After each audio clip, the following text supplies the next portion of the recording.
کہ بہت سے لوگ پوچھتے ہیں کہ جانور کو کس طرح لٹانا چاہیے، اس کا پیر کدھر کو ہو، اس کا سر کدھر کو ہو اور کدھر کو بیٹھنا چاہیے۔ یہ طریقہ عام طور سے لوگوں کو معلوم ہوتا ہے، لیکن پھر بھی تذکرتاً اور اس غرض سے کہ شاید کوئی بھولا بھٹکا ہو وہ سیکھ جائے اور ہمیں ثواب مل جائے، اس لیے بیان کیا جاتا ہے کہ جانور کو جب لٹایا جائے تو اس کا پیر قبلہ رخ ہوگا، اس کا پیر قبلے کی جانب ہوگا۔ بہت سے لوگ یہ سمجھتے ہیں کہ قبلے کی طرف پیر کرنا کسی حال میں بھی جائز نہیں، یہ نہیں سمجھنا چاہیے۔ بعض حالات ایسے ہیں کہ ادھر قبلہ رخ پیر کرنا یہ ضروری ہے، ضروری ہے، میں یہ نہیں کہہ رہا ہوں مستحب ہے، اچھا ہے، ارے فرض ہے۔ کیسے؟ ایک آدمی بیمار ہے، کھڑے ہو کر نماز پڑھنے پر قادر نہیں ہے، تو اس کے اوپر فرض ہے کہ وہ بیٹھ کر نماز پڑھ لے، لیکن وہ بیٹھنے پر بھی قادر نہیں ہے، تو اس کے اوپر فرض ہے کہ وہ لیٹ کر نماز پڑھ لے۔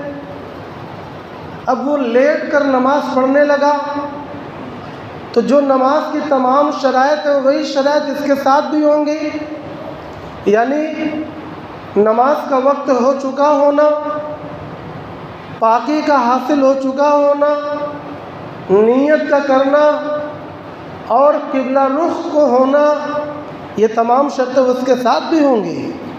اب وہ قبلہ رخ کس طرح ہوگا جب وہ لیٹا ہوا ہے؟ اگر وہ پورب کی طرف پیر کرتا ہے تو قبلے کی طرف اس کا سر ہے، اور رخ کا معنی چہرہ، قبلہ رخ یعنی قبلے کی طرف چہرہ کرنے والا، یہ اس کا ترجمہ ہے۔ شاید اس میں فائل سمائی کا میں نے ترجمہ کر دیا۔ تو اگر وہ پورب کی طرف پیر کرتا ہے تو قبلے کی طرف اس کا سر ہے، یہ کافی نہیں ہوگا، اور اگر وہ اتر دکن کی طرف لیٹتا ہے تو بھی قبلے کی طرف اس کا تحقق نہیں پایا جا رہا ہے، اور اگر وہ قبلے کی طرف کرتا ہے تو سر کو یوں موڑنا پڑے گا دائیں یا بائیں۔ اب کیا قباحت آئے گی کہ سینہ کسی اور طرف ہے اور چہرہ کسی اور طرف ہے، اب یہ قباحت لازم آئے گی۔ لہذا اس کے لیے قبلہ رخ ہونے کا طریقہ یہ ہے کہ پیر اپنا پچھم کی طرف کرے، سر اپنا پورب کی طرف کرے۔ اب اس کا چہرہ اگر بالکل آسمان کی طرف ہے تو آسمان کی طرف مانا جائے گا، اور سر کے نیچے ایک تکیہ رکھ دے، اس کا چہرہ ذرا سا اونچا ہو جائے تو اب اس کا چہرہ قبلے کی طرف مانا جائے گا، کیونکہ قبلہ صرف زمین تک محدود نہیں ہے، ساتوں زمین کے نیچے اور ساتوں آسمان کے اوپر تک کا وہ جو ایریا ہے وہ سب کے سب قبلہ ہے، وہ سب کے سب قبلہ ہے۔ لہذا اگر کعبے کے پاس کوئی عمارت 100-200 منزلہ بنا دی جائے اور ایک آدمی 200 منزل کے اوپر چڑھ کر قبلے کی طرف رک کر کے نماز پڑھے تو وہ قبلہ مانا جائے گا کہ نہیں مانا جائے گا؟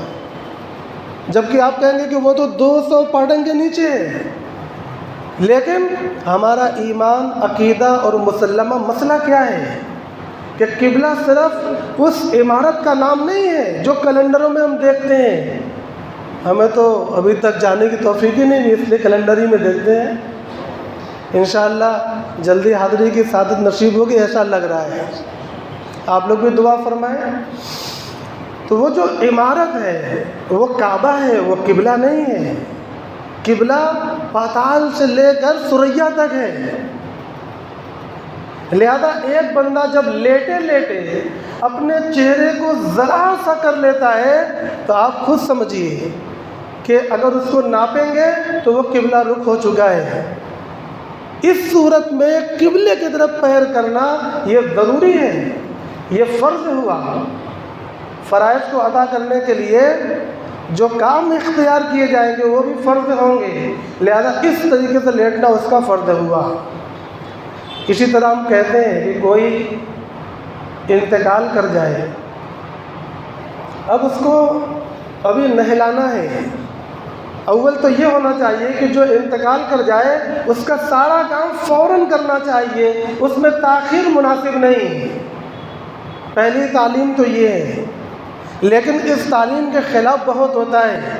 کسی کا انتقال ہو جاتا ہے تو 4-6 گھنٹے تو انتظار میں گزارے جاتے ہیں، فلاں آ جائیں اور فلاں آ جائیں اور فلاں آ جائیں، اور ابھی میاں رکو، ابھی بات ہو جائے، پنچایت بیٹھ جائے، اس کے بعد ہاتھ لگایا جائے گا۔ یہ سب چیزیں میت کے ساتھ غیر مناسب ہیں۔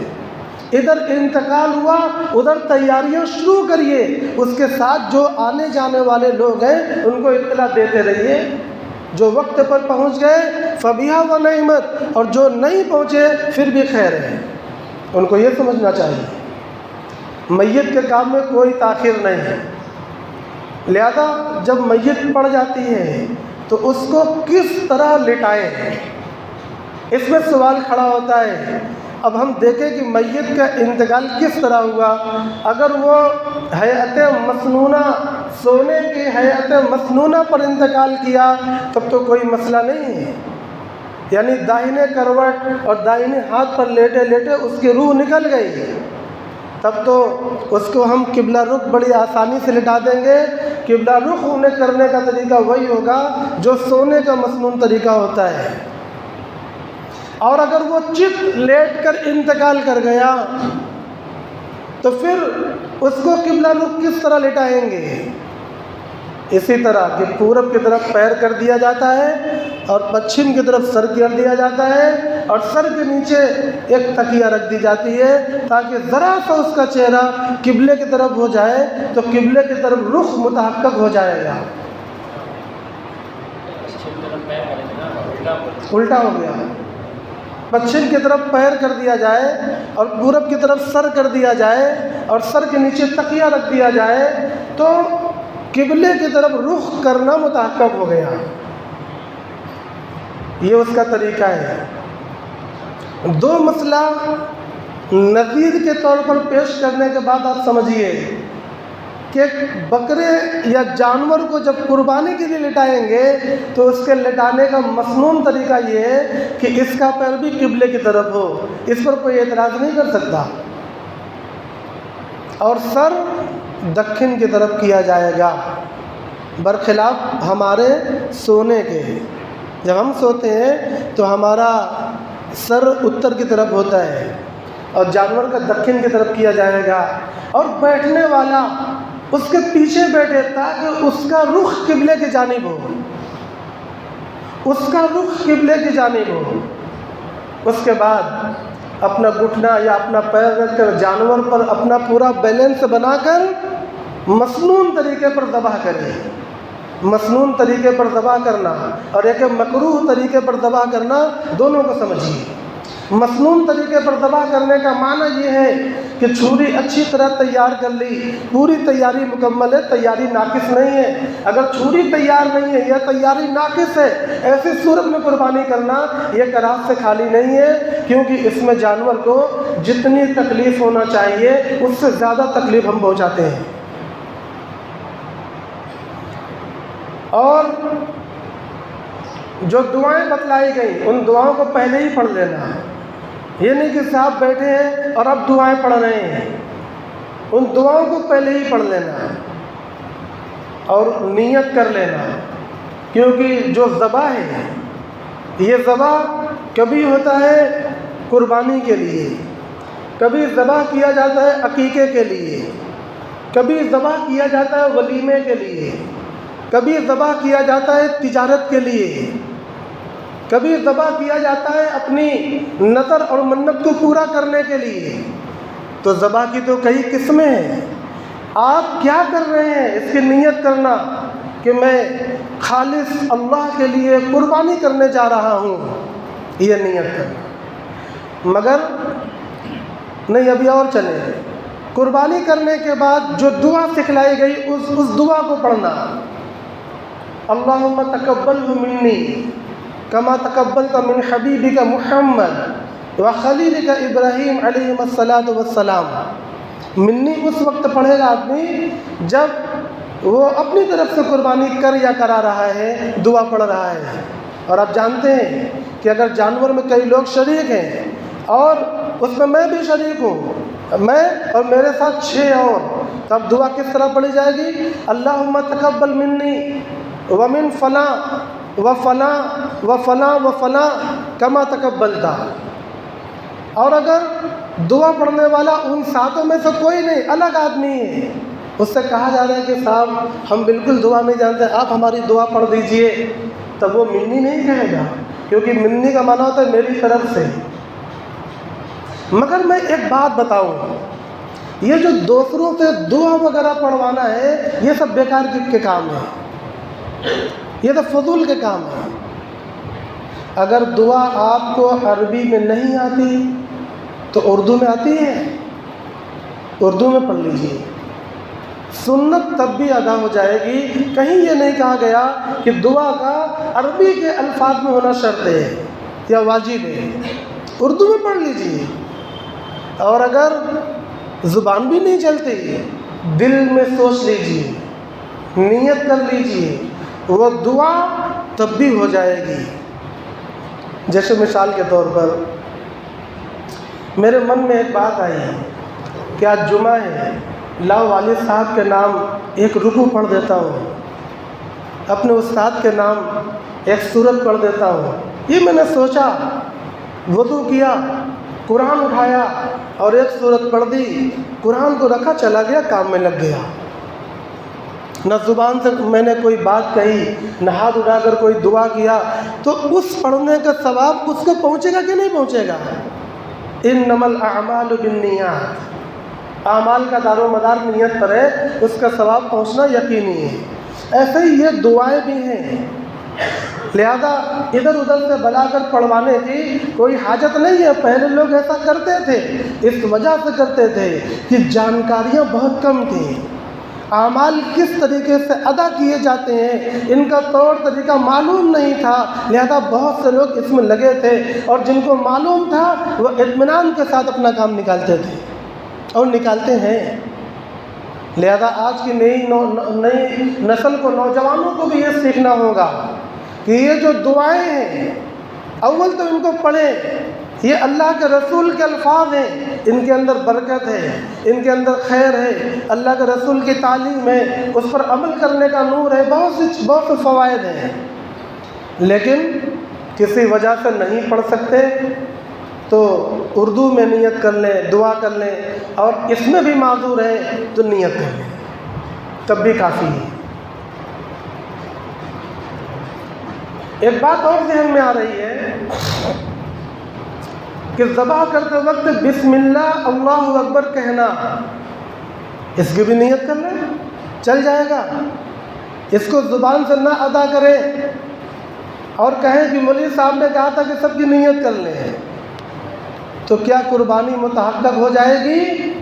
یہاں پر قربانی متحقق نہیں ہوگی، کیونکہ یہ ایسا ہی ہے جیسے ایک ہے نماز کی نیت کرنا اور ایک ہے ہاتھ اٹھا کر اللہ اکبر کہنا۔ یہ اللہ اکبر کو منہ سے نکالنا فرض ہے، اور نیت تو سوچ لینے کا نام ہے کہ صاحب میں ظہر کی پڑھ رہا ہوں، عصر کی پڑھ رہا ہوں، امام کے پیچھے پڑھ رہا ہوں یا منفرد پڑھ رہا ہوں، یہ تو سوچ لینے کا نام ہے۔ مگر اللہ اکبر یہ زبان سے تلفظ ادا کرنا یہ فرض ہے، اگر یہ فرض چھوٹ گیا تو نماز شروع نہیں ہوگی۔ ایسے ہی یہاں پر جو نیتیں میں نے بتلائی وہ نیت ہے، اس میں بسم اللہ اللہ اکبر کو آپ ہرگز شامل نہ کریے گا، کیونکہ ذبح کرتے ہوئے بسم اللہ اللہ اکبر کا تلفظ کرنا یعنی منہ سے حروف کی شکل میں اس کو ادا کرنا یہ شرط ہے۔ اذا فات الشرط فات المشروط، شرط چھوٹ گئی کام بگڑ جائے گا، لہذا زبان سے ادا کرنا شرط ہے۔ اس میں اردو بھی نہیں چلے گی، اس میں نیت بھی نہیں چلے گی، جس میں چل سکتی تھی میں نے بتلایا، اور جس میں نہیں چل سکتی تھی اس کو بھی یاد رکھیے۔ بہت سے مرغا والے گٹکھا کھا کر، پان کھا کر بسم اللہ اللہ اکبر کہتے ہوئے شاید ذبح کرتے ہیں، اگر نہیں کہتے تو وہ مرغے حرام ہیں، اور اگر منہ میں کچھ رکھ کر کہتے ہیں تو اس طرح کہنا مکروہ ہے۔ لہذا منہ صاف کر کے کہنا چاہیے تاکہ جانور کے اندر کسی طرح کا شک شبہ پیدا نہ ہونے پائے۔ آپ کا گراہک جب چلا جائے آپ دوبارہ گٹکا کھا لیجیے، آپ پان کھا لیجیے، لیکن آپ کا پیشہ ایسا ہے جس میں اللہ اکبر کہنے کی ضرورت پڑتی ہے، تو پیشے کے ساتھ امانت داری کا تقاضا یہ ہے کہ صاف اور واضح لفظ میں بسم اللہ اللہ اکبر کہہ کر قربانی کریے۔ اور یہ بسم اللہ اللہ اکبر یہ ایسے کلمات ہیں کہ انہی کو ادا کرنا ہے، ایسے ان کے ساتھ کسی اور دعا کو ملانا بھی جائز نہیں، لہذا بالکل ملا کر نہیں پڑھنا چاہیے۔ میں ایک بات اور عرض کر دوں، اگر کسی نے یہ پڑھ دیا چھری پھیرتے ہوئے اللہم اغفر لی، یہ پڑھ دیا اے اللہ میری مغفرت فرما، قربانی ادا ہوگی؟ نہیں ہوگی، جبکہ نام اللہ کا ہے اور وہ جو مانگ رہا ہے اس کو دینے والا اللہ کے سوا کوئی نہیں ہے، مگر قربانی نہیں ہوگی، کیونکہ اس میں اس کی اپنی حاجت اپنی غرض شامل ہو گئی، چاہے وہ غرض آخرت کی ہو، لہذا کام نہیں چلے گا۔ بسم اللہ اللہ اکبر کہنا ہی ضروری ہے۔ اور اگر کسی نے یہ کہا بسم اللہ اللہ اکبر اللہم تقبل منی کما تقبلتا ملا کر پڑھ دیا،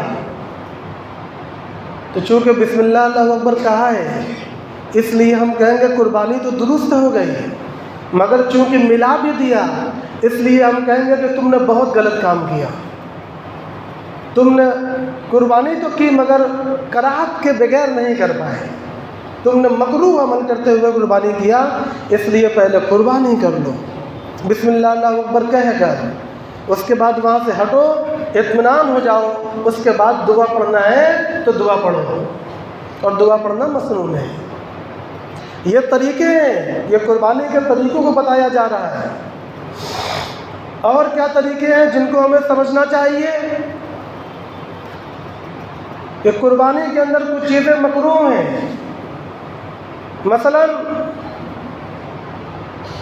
کچھ کراہت تو ہوا ہے جس کا تعلق باطن کے ساتھ ہے، اور کچھ کراہت ہوا ہے جس کا تعلق ظاہر کے ساتھ ہے۔ باطن کے ساتھ مکروہ کیا چیزیں ہیں؟ نام و نمود، ریا اور شہرت کے لیے قربانی کرنا، دل میں کہیں کسی کونے میں یہ موجود ہے کہ ایسا کر دیں ویسا کر دیں، لوگ کیا کہیں گے، لوگوں کا خیال، لوگوں کا دباؤ، سماج کا تسلط اس کے اوپر ایسا چھایا رہتا ہے کہ وہ فیصلہ لینے میں مجبور ہے، لہذا اس کی قربانی کراہت سے خالی نہیں ہے، کیونکہ یہ خالصۃ لوجہ اللہ نہیں ہے، اس میں مخلوق کی بہت سی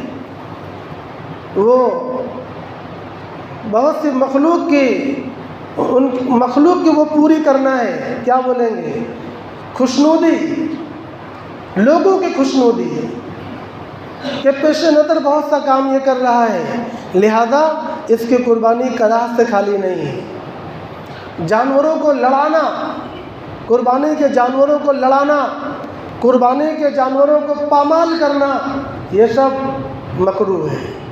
اس کے ساتھ ساتھ چھری، میں نے چھری کے متعلق بتلایا کہ چھری تیار نہیں کی، قربانی کرنے لگا، یہ مکروہ ہے۔ اسی طریقے سے جانور کے ٹھنڈا ہونے سے پہلے، یہ بہت اہم بات ہے، جانور کے ٹھنڈا ہونے سے پہلے اس کی گردن کو نکال دینا، سر کو نکال دینا، یا اس کا چمڑا چھیلنے لگنا، یا اس کا ہاتھ پیر نکال دینا، یہ سب مکروہ ہے۔ اپنے کسائی سے ہمیں اور آپ کو بات کر لینا چاہیے، اور واقعی ہم لوگوں نے بات کیا ہوا ہے، ہمارے یہاں جو کسائی آتے ہیں ایک ہفتہ پہلے ان کو ایک بار بلا لیتے ہیں اور ان کو مسئلہ بتلاتے ہیں کہ آپ لوگ جو کرتے ہیں بہت ثواب کا کام ہے، لیکن ثواب اس وقت ملتا ہے جب شریعت کے بتائے ہوئے طریقے کے مطابق آپ کام کو انجام دیں گے، ورنہ ثواب نہیں ملے گا، گناہ پڑے گا۔ تو اس میں یہ بھی بتلا دیا جاتا ہے کہ جب جانور کو ذبح کریں تو 1-2 منٹ کے لیے اس کو چھوڑ دیں۔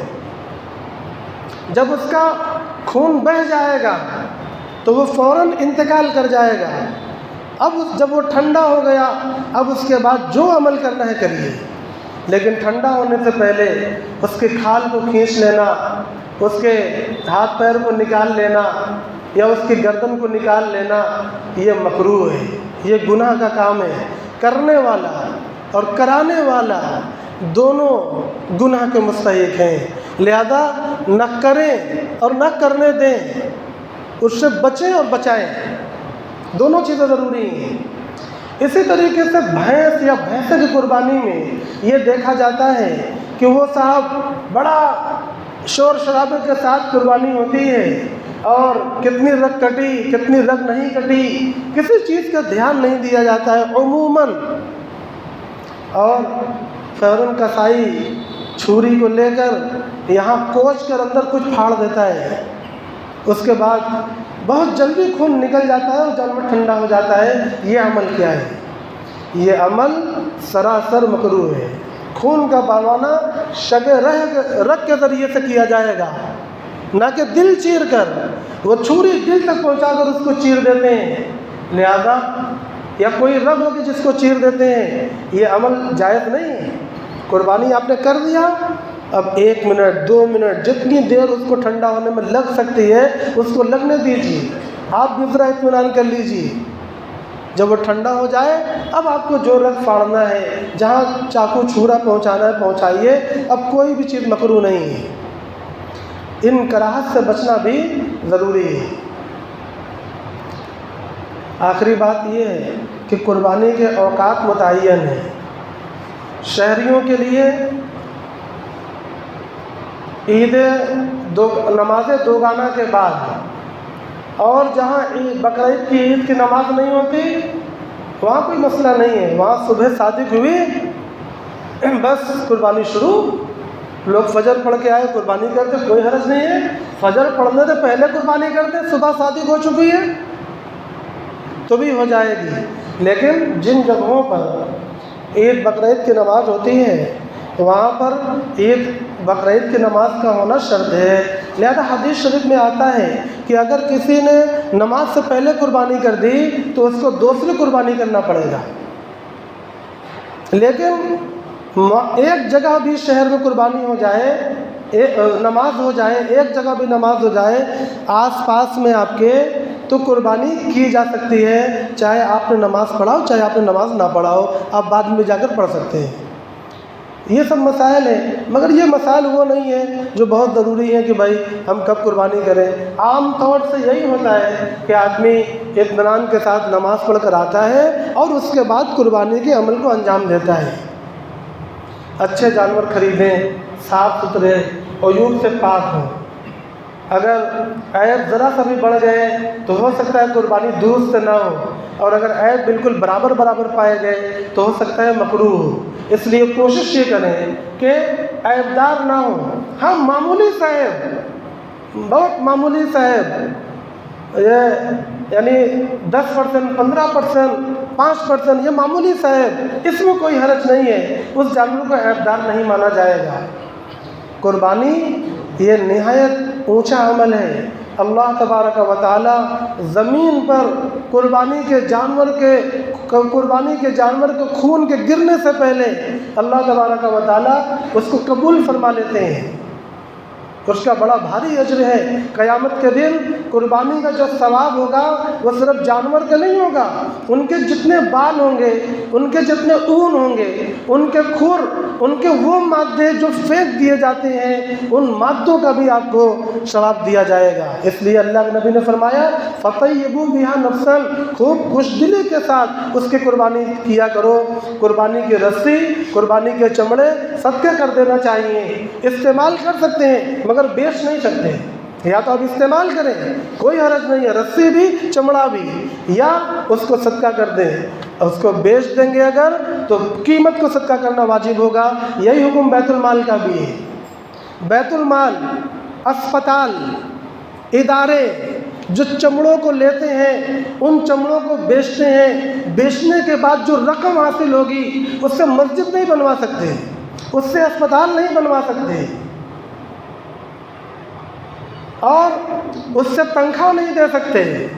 اس سے کیا کر سکتے ہیں؟ یہ رقم غریبوں کا حق ہے، بس صرف غریبوں میں تقسیم کی جائے گی، چاہے تو رقم دے، چاہے تو ان کو کھانا دے، چاہے تو ان کو دوا دے، لیکن آپ چاہیں کہ ان رقم کو ملا جلا دیں، قیامت کے دن سب پکڑے جائیں گے۔ وآخر دعوانا الحمد للہ رب العالمین۔